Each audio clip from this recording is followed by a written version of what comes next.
All right, welcome back to the deep dive. Today we're going to be tackling a really important topic and um, trying to understand the arguments of the pro-choice movement. Okay. So we've got a lot of material here. We're going to be looking at the philosophy behind it, and we want to understand their emphasis on bodily autonomy, what they're saying about the impact of abortion on women, and how they connect all of this to social justice. Right. Our goal here is to really grasp what they're saying, Mm-hmm. to get to the heart of their perspective. Mm-hmm. And I think that's so important because we're coming at this, well, at least I am, from a place of really believing in the sanctity of life, from conception. Of course. This is really grounded in my Christian faith. I think it's our duty to protect the most vulnerable. So we have to understand what we're up against. Absolutely. I think that's a great way to frame it. It's Yeah. not about shutting down conversation or ignoring these arguments. Right. It's about really grappling with them, understanding where they're coming from so we can have a more productive dialogue, Always keeping in mind the importance of defending the unborn. Exactly. So let's start with the philosophy then. Okay. It seems like the concept of individual rights is absolutely huge for them. Yeah. Especially this idea of bodily autonomy. I mean, they're saying that everyone has this inherent right to make choices about their own body and health. Mm-hmm. And that when it comes to reproductive choices, well, Right. those fall squarely under that right. And it's interesting how they connect that to this idea of self-determination, Like they say, if you deny a woman that right to choose, then you're basically saying she's just a vessel for reproduction. Yeah, I see that. Taking away her agency, her ability to make her own decisions about her life and her future, and challenging the notion that a woman's sole purpose is just to have children. It really gets to the heart of what it means to have personal liberty, doesn't it? Absolutely. That freedom to make these huge personal decisions about your body and your future Right. without anyone else, trying to control or coerce you. And I think that ties in really well with what the texts talk about in terms of moral foundations theory. Okay. The pro-choice argument lines up really strongly with that liberty foundation. I see. Prioritizing independence, resisting anything that feels like oppression when it comes to reproductive rights. Okay. And for them, any restriction on abortion feels like a huge violation of that core value of liberty. And then there's the whole ethical side of it too, right? Right. This emphasis on care and fairness. Mm-hmm. The texts explain how they see access to abortion as this act of compassion, Yeah. especially in really tough situations. Exactly. Like if someone is living in poverty Mm. and having another child would make it almost impossible to break that cycle, or if there are serious health risks to the mother, Mm-hmm. or those cases of rape and incest. Mm-hmm. Just gut-wrenching to even think about. And they argue that restricting abortion in those cases just adds to the suffering, Oh. Like you're punishing someone who's already been through so much. And of course, they bring up the whole issue of gender equality too, Oh, right? yeah, that's a huge part of it. I mean, they're saying that restricting abortion disproportionately impacts women, especially women who are already marginalized, Mm-hmm. whether it's because of their socioeconomic status or their race. And they argue that by taking away those choices, you're essentially keeping those inequalities in place. Right. It prevents them from pursuing education, getting better jobs, improving their lives overall. Yeah, that makes sense. The texts also mention the consequentialist arguments, Right, right. and this is where they're focused on the outcomes of different policies, right? Exactly. We're saying, look, when abortion is illegal, things get dangerous. Yeah, you see a rise in these unsafe back alley abortions, Right. leading to serious health problems and even death. Absolutely. It's Yeah. tragic. And they also point to research suggesting that legal abortion can lead to some positive societal outcomes. Like lower crime rates, for example. Which is an interesting argument. I mean, I think it's so important for us to remember that while they're focusing on these potential negative consequences, for women and society as a whole, Mm-hmm. our starting point is the sanctity of life. And that's something we can't compromise on. Absolutely. Yeah.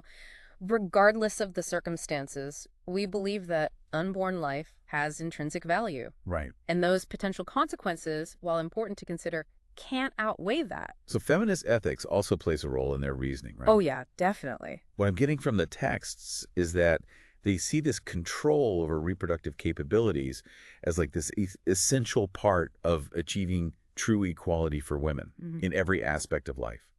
And they see denying access to abortion as basically a way of reinforcing this patriarchal control over women's bodies, Exactly. over their futures, over their destinies, really. And they challenge those structures, those societal norms that try to dictate women's reproductive choices. Right. They see abortion rights as crucial to breaking down those oppressive systems and really achieving true gender equality. Okay. And the texts also make a point of highlighting Roe v. Wade. Right. The landmark Supreme Court decision. And they present that as this really important legal affirmation of all these philosophical principles we've been talking about. This right to privacy, Yeah. the autonomy to make those personal medical decisions. Roe v. Wade was a huge legal victory for the pro-choice movement. There's no doubt about that. It really established abortion rights as a constitutional right. But it's important to remember that it was always controversial. Right. And of course, it was overturned recently, which just shows how this is a constant struggle. Yeah. You know, the fight to protect the unborn is ongoing. Okay, so let's get to the heart of it then. Okay. This question of the moral status of the fetus. I mean, how do these pro-choice arguments, as they're laid out in the sources, how do they address that? Well, they acknowledge the fetus is developing, that there's a potential for personhood there, but they maintain that this potential doesn't outweigh the woman's right to bodily autonomy and self-determination, Right. which they see as already existing fully realized rights. Yeah. They emphasize how personal and complex this decision is and say that the pregnant woman is really the only one who can truly weigh all the ethical, emotional, and practical factors involved. Okay, so moving on to the specific argument of bodily autonomy and the right to choose. Okay. The texts are very clear about the pro-choice position. They say that forcing someone to continue a pregnancy against their will is a violation of their bodily autonomy. Right, and that's really their cornerstone. You know, Exactly. that's where everything else flows from. And I get that, I do, but our belief is that bodily autonomy has its limits, especially when it comes to another human life. And that's the key difference right there. Yeah. Their definition of what constitutes another human being, you know, who deserves those rights. The pro-choice perspective really focuses on the autonomy and well-being of the woman, while we're focused on the inherent value and the right to life of that developing child. Exactly, and that's where our Christian understanding of the sanctity of life comes in. Exactly. It's fundamental. And the texts do mention this tension, you know? Yeah, This a fundamental disagreement about where those boundaries of personal freedom lie right. and when the rights of another person come into play. They acknowledge the pro-life perspective that says, look, our freedoms can't just infringe on the rights of others. Exactly. And then there's the issue of rape and incest. Oh, such a difficult topic. So much pain there. Just heartbreaking. Yeah. And the pro-choice argument, as it's presented here, is that forcing a woman to carry a pregnancy from such a horrific act is, like you said, just adding to that trauma. Yeah, it's like another layer of violation on top of what she's already endured. And we understand that. We really do. But our belief in the sanctity of every human life from the moment of conception means that even in these terrible situations, that unborn child is still innocent, still deserving of protection. And you know, while we recognize the immense pain and suffering involved, we often point to adoption as a way to honor both the mother and the child. Right. I think the sources might touch on those alternative solutions as well. So let's talk about what the texts say about the impact of abortion on women. Okay. They go over some of the potential physical risks, mentioning things like infection, hemorrhage, and they point out that these risks can go up with later-term abortions. And it's important to acknowledge that, like the sources do, you know. While those risks are there, abortion is generally considered a safe medical procedure, Right. especially if it's done early on by a qualified doctor. Yeah. But I think it's so important for women to be fully informed about all those risks, Absolutely. both the physical and psychological ones associated with abortion, but also those associated with carrying a pregnancy to term as well. And the psychological impact, that seems to be a really complicated and debated topic. It is. The sources say that some women experience negative emotions after an abortion. Like guilt and regret. Right. And that it's influenced by their personal beliefs, their support systems, the circumstances surrounding their decision. But they also point out that some women feel relieved, like they have closure. Yeah, and they talk about that idea of post-abortion syndrome, or PAS. Okay. But it's crucial to understand that like they say in the material, major medical organizations don't recognize PAS as a real disorder. Right.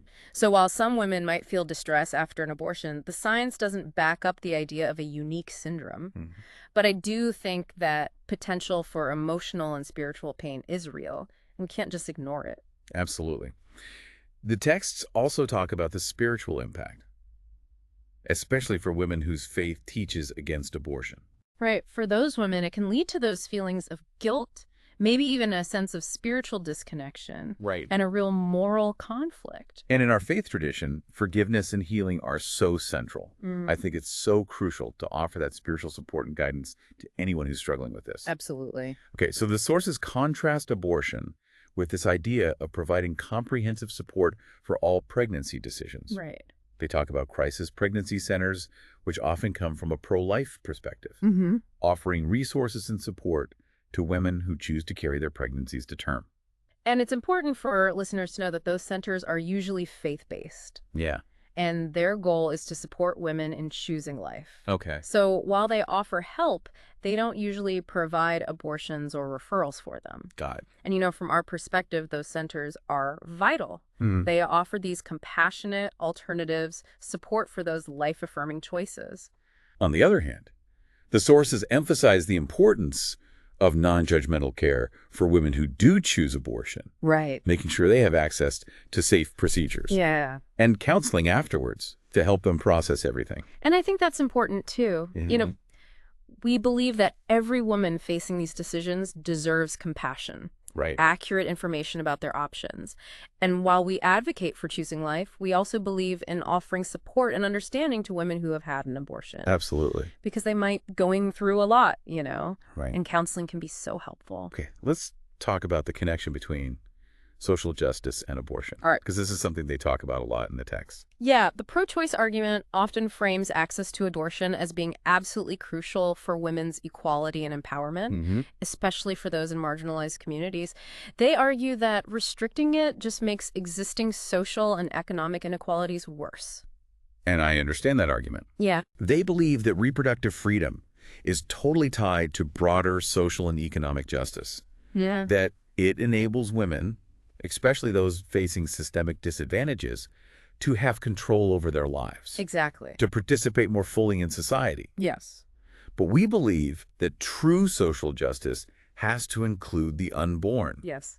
recognizing their right to life, regardless of It's circumstances. fundamental for us. Now, the sources also bring up a counter-argument, Okay. suggesting that abortion itself can actually be a form of social injustice. Right. Especially because of its disproportionate impact on minority communities. Exactly. They mention statistics showing higher abortion rates among Black and Hispanic women. And that raises some serious questions, Yeah. Is abortion access really addressing the root causes of inequality? Right. Or could it be, even unintentionally, making those disparities worse? And that leads to this discussion of those underlying issues, right? Yeah, the poverty, the lack of access to healthcare and education, the systemic discrimination. And their argument is that if we're really committed to social justice, then we have to address these problems head on. Exactly, not just look to abortion as the solution, They suggest things like expanding access to healthcare. including contraception and prenatal care, comprehensive sex education, more economic opportunities for women and families, Right. and really tackling that discrimination in all its forms. It's about creating a society where every human life is valued from the start. Absolutely. And the sources connect that to this idea of promoting a culture of life. Which is so central to our Christian beliefs. Right. It means valuing every human being from conception Yeah. as made in God's image. And they talk about the importance of supporting pregnant women, mothers, and promoting adoption as this loving option. Yeah, that idea of a culture of life, as we see it, it's about protecting the unborn, yes, but it's also about supporting families, embracing adoption. Right. Making sure that every child is welcomed and supported. Okay, so just to sum up the pro-choice arguments that we explored today, based on what we've read, Right. they really emphasize bodily autonomy, individual liberty.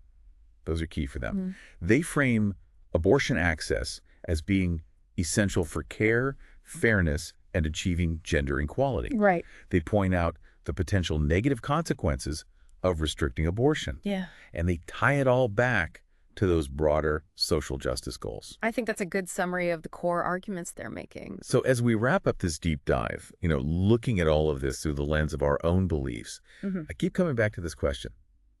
Do these arguments really address the inherent value and right to life of that unborn child? It's the core issue, isn't it? Because we believe that life is sacred from conception.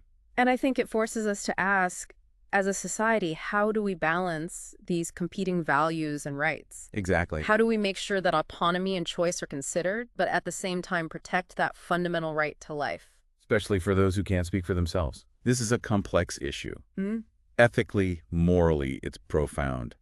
And for our listeners, I just encourage you to think about everything we've discussed today, to really weigh those different ethical frameworks, and to consider the perspective of protecting the voiceless, upholding the sanctity of life. Because those principles are at the heart of our Christian faith. Right. And our understanding of true justice. I hope this deep dive has helped to clarify some of the complexities of this issue, even as we hold firm to our belief in the sanctity of unborn life. And we really encourage you to keep exploring. There are so many resources out there that delve deeper into these arguments for protecting the unborn, Absolutely. for upholding the sanctity of life. Thank you for joining us. Thank you.